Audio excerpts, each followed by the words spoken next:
All right, everybody, welcome to another Live with High Def Lifestyle. I'm your host, Layman, and on this episode, we are getting real with Riga. I'd like to welcome two of my guests today. We have John and Bryce. You guys want to introduce yourselves?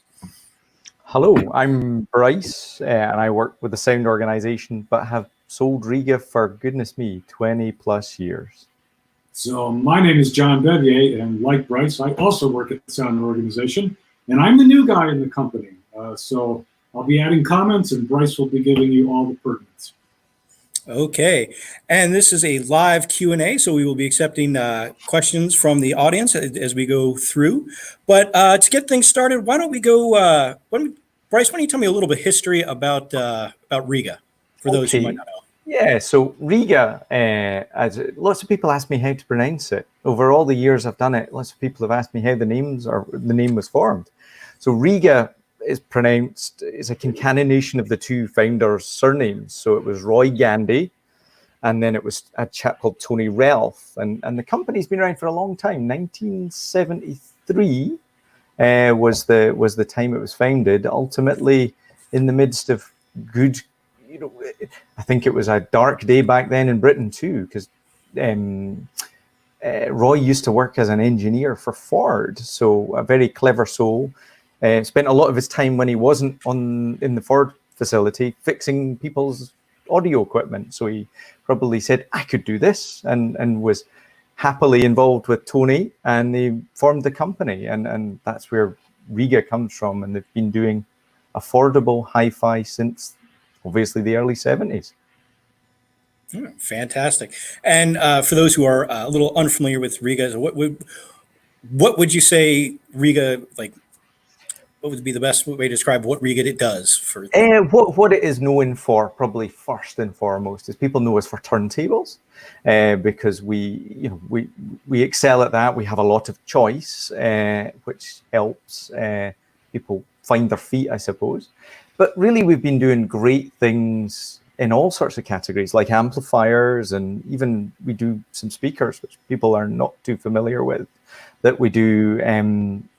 We wanted a system approach, and that's something Roy's been quite fond of for all his years. He said, let's make it right end to end. So rather than mixing things, there's a lot of choice within Riga. Not saying that we don't work with other people, because absolutely we do. But, there's a lot of, I suppose, coming from a different country, I've seen a lot of Riga-centric systems where when I came to America, there was a lot of people putting Riga into their system. So a slightly different outlook. That was all. Okay. And I believe you actually sent it. We have a video clip. You can see if we can bring that up with some of the, I guess, a little behind the scenes of Riga. Actually, sorry, we have a little bit of technical difficulties, so we'll move on. So, what is new right now with Riga? Well, the newest thing we're working on is a cute little amplifier called an I/O, which is a baby Brio. I suppose the slightly most humorous thing about it is when you take the word Brio and cut it in half, you've got I/O left, and that's exactly what we named it. So the I/O has slightly less inputs, slightly less of a power output, so ultimately it's less powerful, but it does an amazing job that is very akin to its big brother, with just slightly less shoulders, if I was to think about it in power rating, because it's down in, I think it's 38 watts or something instead of 90 something, or nearly 100. Okay. And how have people been responding to it? Well, it's so new, and ultimately we've had this horrible circumstance with COVID that we've not actually had it real for people to buy yet. It's about $600, and everyone who has heard it, even the people in the factory, were amazed at the results that it gives for so little. And that's, I suppose the one thing, probably harking back to my comment about who are Riga, we've been trying to make attainable stuff rather than the exotic stuff that nobody could genuinely afford. And that's the nature of what the I/O is probably the epitome of. Fantastic. And so what would you say is like really hot right now? What are your better selling items right now? Well, we do we'll jump back to turntables for that and say we've got a spread of turntables that are all wonderful at each specific price point, even though the price points are quite dramatically different from one another. So about $500 all the way up to $10,000. They're all incredible beasts at each step of the way. Nobody instantly thinks, oh, I'm going out to probably buy a $10,000 turntable today, to be truthful. But when they hear it, maybe contra the $5,000 one, they go, that's worlds better. And it's attainable, and I can get that, or I can save to do it. And that's the thing that they end up going with. We've had quite a lot of accolades, even in the industry, for how good, for how little sometimes things cost. Mm-hmm.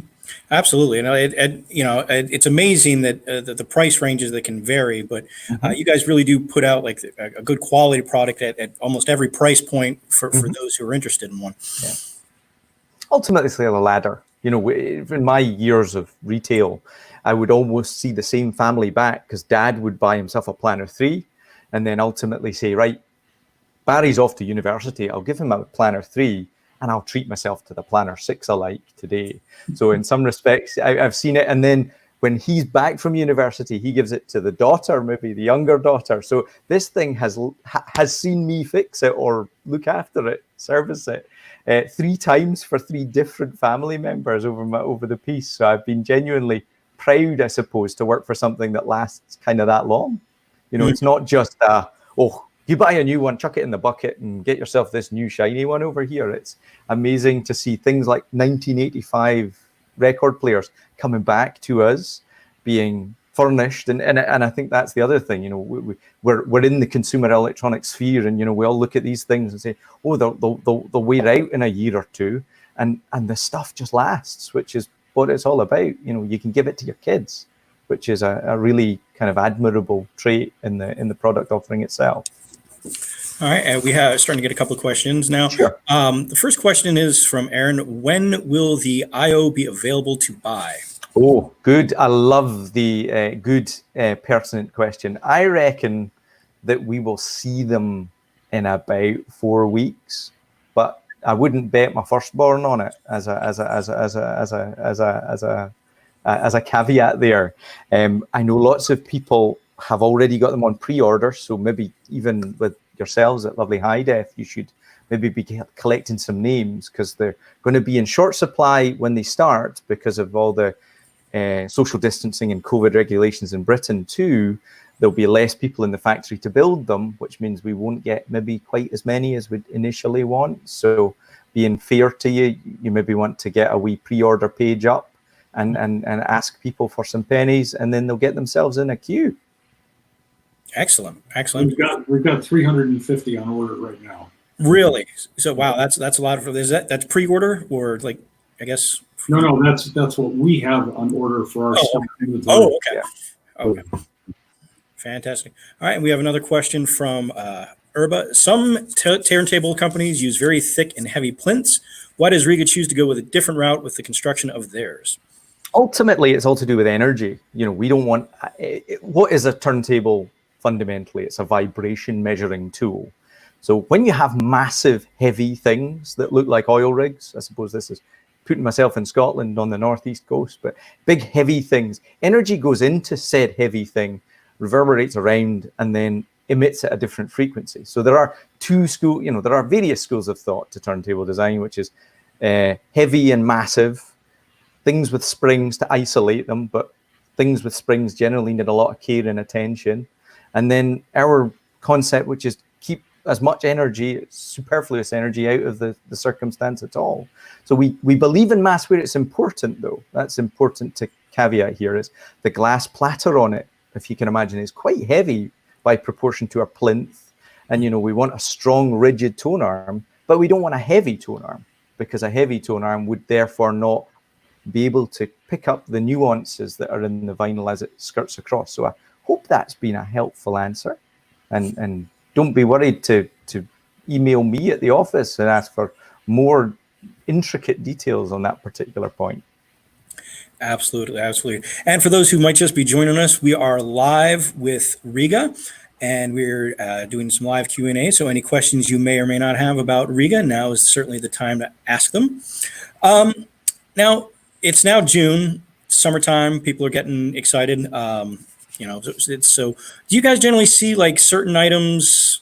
People get with now that they're if kids are out of school and whatnot. Do you guys see more of an uptick during things during the summer?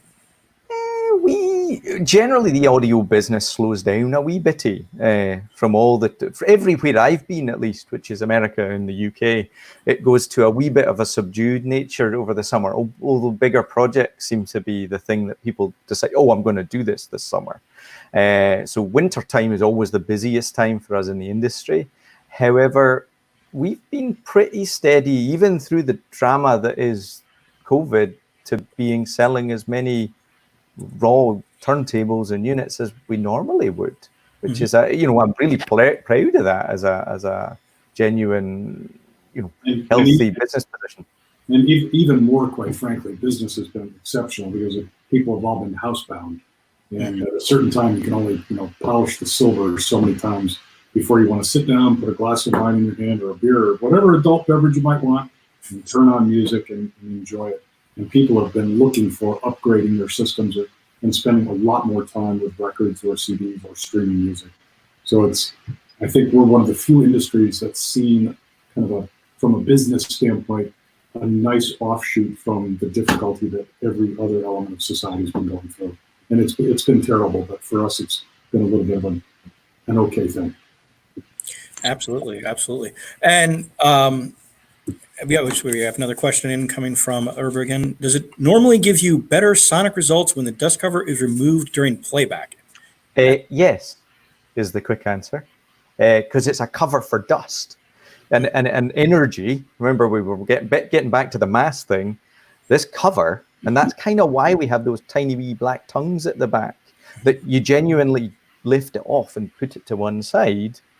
It obviously hinges and you can lift it up, but everyone who's got a Riga, I'd encourage them just to take it off, because it's genuinely an easier process to put a record on, take a record off with the dust cover kind of put to one side. And you can see we've evolved that in our 8 and our 10, which it's now a curvy, cute little bit of plastic, that our perspex that goes across but covers the arm, and just only that, because a dust cover ultimately is not. It's extra weight on I suppose I've used this in training, and John's heard me use this, is we're trying to make like the hypercar of turntables. So it's not that we're doing it to save any pennies or that kind of thing. We're saying, let's make the best vibration measuring tool that we can, and all this extra stuff is not important to us. Yeah, that makes sense. Yeah, I know. Like recently, I just did a video on the Planar 3, and obviously, the dust cover is pretty much interchangeable for the first several models and stuff. But I noticed the bracing. You did double bracing on the Planar 3. That's to help to get rid of that energy, correct? Yeah. Well, the rest of the table plinth, if we could get away with not having it, we wouldn't, because we're again energy stuff. The double brace, if you can imagine, it's like a structural beam assembly. So as you can, I'm doing a bit. This is all very bad live interpretation, but if you can imagine, where my elbows are is either the center of the hub or where the tone arm base is. So if you can imagine, those two things are tensioned and tight, whereas that means that if you can see it emulated in the 8 and the 10, where we route out the plinth. So there is no plinth on the bigger guys. Obviously, there's feet in the corners to keep it level, but we don't. The double bracing is exactly that. We're trying to minimize the effect of the plinth on the result. Okay. We got another question coming through here. What are Riga's feelings about the importance of VTA and do you find that the Riga tone armors work well with a variety of manufacturers' cartridges? Well, we believe that VTA can be a sonic change, but we've never really been able to measure an improvement. So this is probably the hot button for lots of cartridge guys because they get quite inveigled in that. But over the duration of a record, it's changing. So your life is too short, which is a super short synopsis. But I would say we've got the situation where we put spacers in. So if there's genuinely a physical impediment to the cartridge fitting on a tone arm, we can put a 2mm shim under the tone arm's base to rise it by 2mm. So for instance, our cartridges are typically only 14mm high, and other people's are maybe 16. So now we need 2mm of a rise. We put a totty little spacer in the bottom of the tone arm, and that rises it by the 2mm that is necessary. So yeah, we work with lots of arms, but or lots of cartridges. We haven't been able to measure VTA we go into it in great detail in our book, which is another thing for anybody who wants to build a turntable company. You can buy our lovely, it's a coffee table sized book, and it's all about the trials and tribulations of how we built the company and what we do, and insight into Roy and Terry, the engineers, and lots of people. So it gives almost like the Kickstarter guide to how to make a turntable manufacturer, which is probably inviting competition, but that's okay.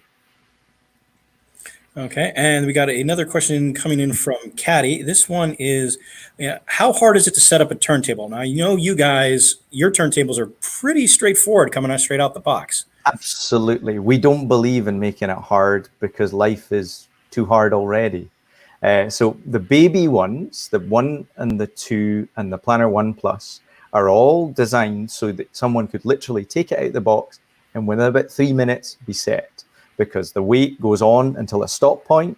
The bias has been preset by us, so it works with the cartridge that's supplied and the alignment is in place. So it's literally a plop down, and it's almost like the plug-in and play of turntables. On the better ones, however, the 3 and above, we would always recommend talking to specialists. And I understand that some people will be wanting to stay in their homes these days with the nature of the illnesses and things. That some of the better ones, we would almost say, speak to a specialist, ensure you get it calibrated properly. And then there are some quite neat little setup videos on the internet showing you how easy it is, because it's you obtain what's called the zero gravity or the balance of the tone arm, and then you apply some downward tracking pressure. And on the 3 and above, you have a thing called an anti-skate or a bias adjustment that matches the cartridge. So this is why, reverting to the question prior, do we work with lots of cartridges?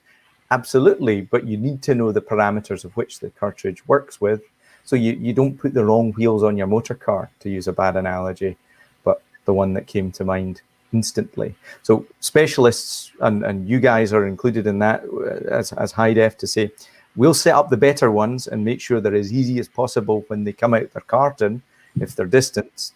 But the vice versa is, if you're close, go and see a shop, because they'll be able to show you and prove to you the difference between the $500 one and the $700 one. Absolutely. And we have another question coming in. This is actually a really good, timely one from Carol. It says, asking, if I'm buying one for Father's Day, what all do I need? We do have Father's Day coming up around the corner. What do they need to have a complete setup for if you want to give your dad a great gift for Father's Day? I was going to say, you're going to need a turntable. Will come in it whispers as it plays. You can imagine the grooves on a piece of plastic that's spinning are very small, so we need to amplify it. So typically you need a turntable first, then you need a thing called a phono preamplifier, and then you need an amplifier, and then some speakers if you were doing it in a traditional manner. However, there's lots of cool speakers, and I'm sure High Def do quite a lot of them, that are active. So that's the amplifier is included in the speaker cabinetry. So you would need a turntable. Still, you'd need this phono preamplifier to turn the whisper into talking level, and then straight into the speakers. And that would really be all that you would need. And your dad's very lucky. Exactly. Amount of that. Now we do have certain things that some people wouldn't think about, like our HEO system. So if somebody actually wanted they can hook up one of your turntables to a HEO system, and then they can broadcast it in other rooms of the house. So you don't have to have a direct wire connect, right? Correct. Yeah, that's something that after it's preamplified, it's like every other source in your life. So you could it be a CD player or a Blu-ray or anything that looms into a multi-room system. The only slight inconvenience is you can imagine you're running it on a piece of the record will only last so long. So you're going to have to get off your bottom and head through to where the turntable is to turn the over and start it again. That's the only challenge, but that's what children are for, isn't it? Well, depending on how young the children is, I have a 7-year-old and a 9-year-old, and I don't think I'd want them anywhere near my turntable. Fair enough. Yeah. How expensive the cartridges. Yeah. For those who are joining us, we are live with Riga. We are answering questions and comments. Now, we talked a little bit briefly about some of the production delays and stuff with COVID. Are you seeing many delays? How have you guys been handling everything going on with COVID? We did quite a smart thing in light of what was happening early, and we pulled our 40-foot. We get 40-foot containers per month of Riga, top to bottom. The things you see on the back of 18-wheeler trucks, we get one of them delivered to our facility every single month. So when this was starting to happen and people were closing ports and borders, we actually accelerated our 40-footer. So we almost got a double whammy. We got 2 40-foot containers worth at once, which meant we were very high in stock for a wee while. But we've obviously missed one because of the nature of not having true production. So we've kind of leveled out. So we've actually been really good. We've only, I think, had one shortfall in all the time that I remember taking orders from people. It's like, oh, we ran out of them. So we, honestly, it's a case for checking with you lovely people to see if you got them in your high def warehouse, or likewise, we've got quite a good stock in Dallas. We do try to keep about 3 months of whatever is needed, because we're ordering with a forecast and a projection about 3 to 6 months ahead of you guys. And we are definitely I go back in the warehouse and I see Riga boxes coming in all the time. So we're good in stock. Now, are you guys seeing a lot like new people, like, if they're stuck at home, are you seeing new people who've never, bought a turntable before? They're kind of like looking for a new hobby. Are you seeing some new customers? Yeah. I reckon when I travel the country visiting stores and places, there is a huge swell of people who are just getting into nobody has ever not said, I don't like music typically.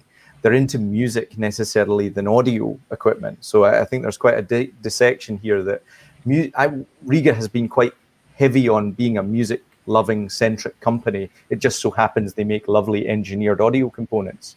They could have probably made some other clever engineering component. But we do believe that, the observation is, if you take a look, I think in Britain, it's coffee shops and record stores are the biggest boom industries, because people are getting into vinyl, and it's much more of an experience. I find myself streaming and doing other things, ironing or chasing children in the back garden. That's the kind of thing that I don't pay attention to. Whereas record playing, because it is much more interactive, people get out the sleeve, read the sleeve notes, see the art. I find that more of a listening experience than I do streaming from Qbuzz or Tidal or whatever.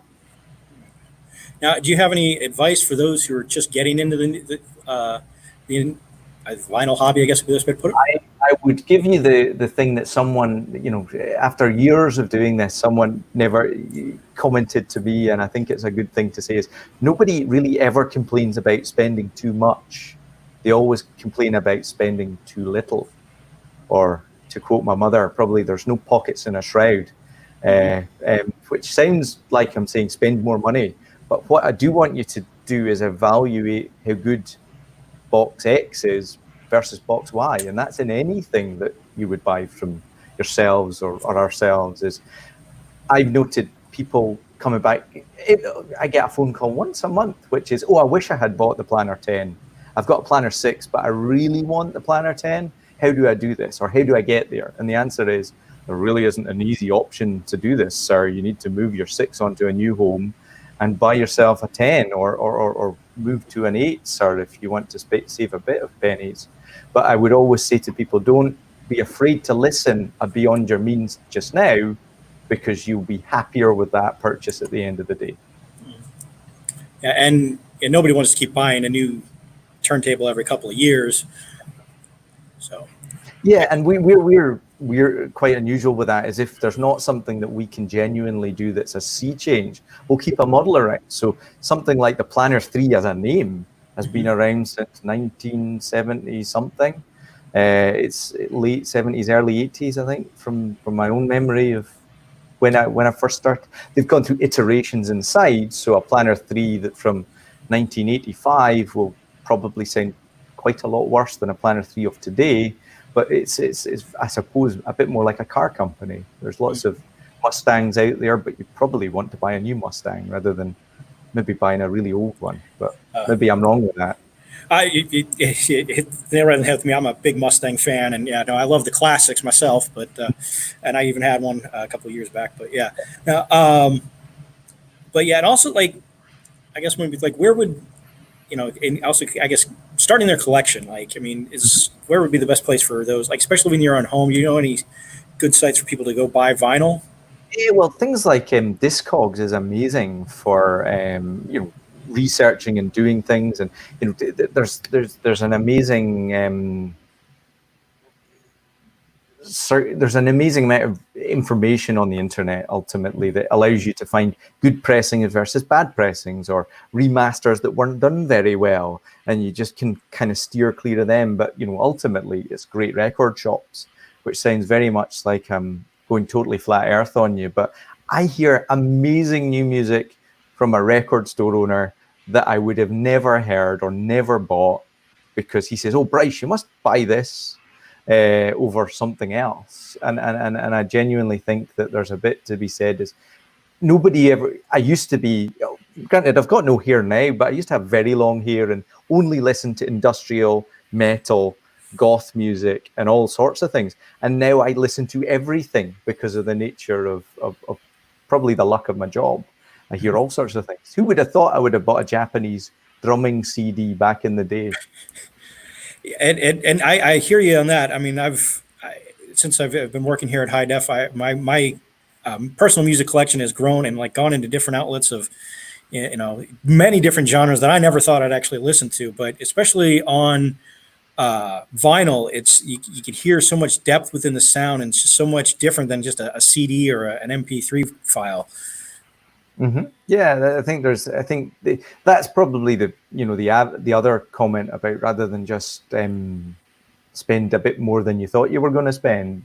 I would jump back to, if you experience it, you will not be you'll genuinely doubt your ability at first, because most people, in my experience, don't think they can listen that well. They say, "Oh, I'm not I'm not into this audio stuff." But then when I ask them to truly listen, forget all the stereotypes, forget all the baggage that comes with that, and just enjoy this turntable. And then we're going to take that record and play it on that turntable. And let's not think about what it costs. Let's just ask you to evaluate if you enjoyed the second version better. And it might be $200 of a difference. Not a great sum of money in the grand scheme of things. But it's like a world better. And if they can't hear it, then they should be sitting with the first one. But if they do enjoy the better one much, much more, then you do the math. A product for hi-fi typically will last you 12 years, if I was to use a number. So if you do the division, $200 over 12 years is less than a Starbucks. Now, certain tables like the Planar 3, they have an upgrade path. You can buy it and then continuously build on it. Talk a little bit about that. Yeah, so that works like you can add the turntable itself can be powered by an external power supply called a Neo PSU. And that basically is a better way of driving the motor with like a sine wave. Mm-hmm. And it also allows the speed change to be not instantaneous, but on a button. So you press, if you're playing 45s, you press a little dimpled button on the front and it will speed up. Press it again and it will slow down for 33s again. And that, because it's basically like a battery for what's happening there, the energy is going into the power supply, being regulated in a smoother wave is being presented to the turntable, so the results are better. So if I was to tell you what I hear when I change the choices, I hear a quieter noise floor, a bigger sound stage, even though you're still using the turntable you knew and loved. You've just bettered the drive of the motor. And it probably also helps not constantly having to adjust the band around, so to adjust, prolong the life around with the belt. Yeah, I'm just lazy. I probably play very little 45s because I'm a lazy soul. Absolutely. All right. Anything you guys got like in development that you can share? Maybe something someone might be able to look forward to. We are tinkering in the sheds of. Don't do it, Bryce. Yeah, I'm not like to talk about all the things that there are some things in the offing that we can't talk about because we would be in deep trouble. And I love you too much to lose my job over it. But the important bit to say is we've got some cool things on the docket that I think we'll see later in the year, I'm sure. But when they truly come to pass, like the I/O, there's probably a wee bit of a delay there because of the nature of the way the world has spun. Absolutely. All right, guys, I would like to thank you very much for joining me. Riga products, turntables, everything's available at highdeflifestyle.com. Again, thank you, guys. Anything else you want to share before we say goodbye? Oh, thank you for your magical technology and support here, and we'll rock on. And as I said, don't be a stranger. You probably can email the lovely people at High Def, and if there's things that are super important that need to get to me, I'm sure Lehman will just fire them straight up to me, and I'll give you an answer. All right, fantastic. John, how about you? I'd like to thank you guys for being such a wonderful national resource as well as regional. Bryce and I, one of the nice things about our jobs of traveling is we get to see stores and operations all over the country and frankly all over Europe. High Def is a wonderful store filled with very knowledgeable people that have superb integrity. You guys know the product, you stand behind it, and we're very fortunate to have you as a retail partner. And, thank you for all the great work that you do. All right. Yes. Thank you guys too. All right. And that's about it. Thank you very much for joining us, and we'll see you next time. Thanks, everybody. Cheers. Bye-bye. Take care. Take care, guys.